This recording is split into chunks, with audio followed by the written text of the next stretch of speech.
assalaamu aleykum wa rahmatullahi taala wa barakaatuh. mbokk yi bàyyi xel chaîne youtube bi di yaatal xeltu yin ñu ngi leen di nuyu di leen ziyaar di leen ñaanal jàmm di ko sàkku ci yéen. tey nag li ñu fas yéene waxtaane mooy kuy tukki te mooy kuy voyager ba guddi jot mu ragal ana ban ñaan la ko islaam tegtal ci wàllu kaaraange. moo tax mu ne du'aaul musaafiri ida aqbala al-layl.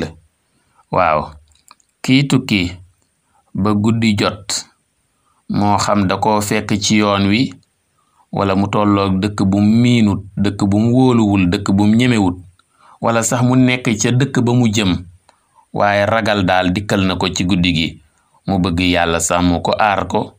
am na ñaan gu ci baax ñu jële ko ci yonente bi sallallahu alayhi wa sallam.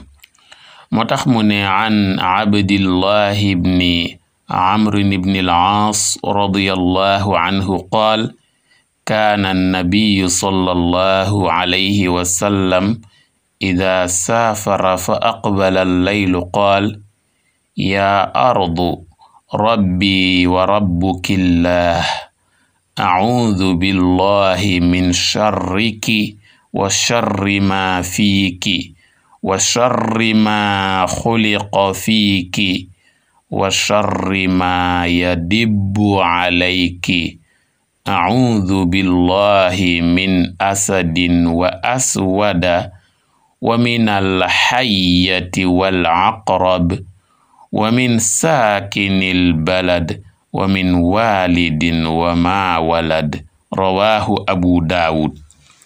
kon ñaan gi la yonente bi sallallahu alayhi wa sallam daan ñaan saa yu daan tukki ba guddi jot rek lii lay ñaan. waaw buy tukki ba guddi gi jot fekk ko ci yoon wi mu nekk foo xam ne dëgg-dëgg fu raglu la, fu bari ay danger la, lii la daan ñaan.